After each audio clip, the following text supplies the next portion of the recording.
Welcome everyone. Thank you so much for joining me for this 4-minute break with Fourth and Birch. These are the supplies we are going to use for today's tip. So, do you have mica powder that is difficult for you to see actually what it looks like on your finished product? We're going to take some quick drying black nail polish.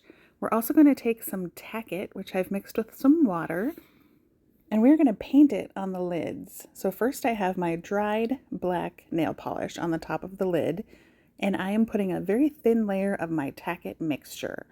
So the tacket is Aleene's Tacket Over and Over. It's a product you can find online or many craft stores. And I mix 2 parts of the tacket with 1 part water. So here is one of my mica powders. And as you can see, it looks white, so it's hard to tell what it's going to look like on one of my finished products.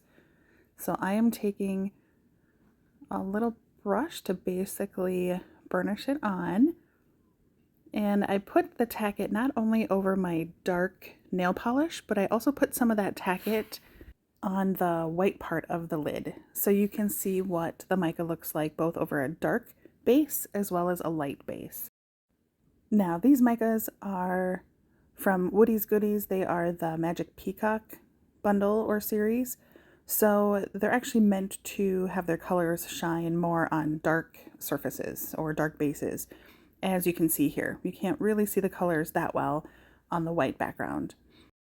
But we'll talk about some darker colors in just a minute. But first, let's try to preserve what we just did. We don't want this to scratch off. But we also, in a lot of our projects, we put a clear coating such as resin epoxy over these micas.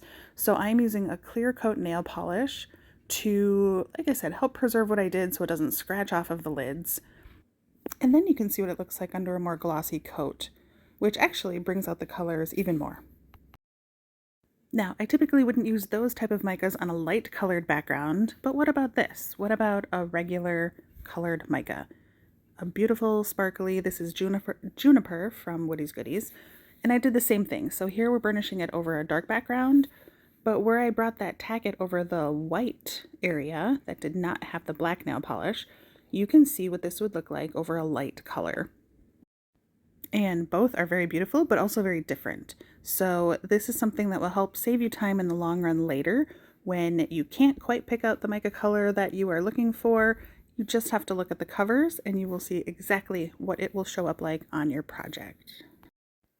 So I hope this tip was helpful for you.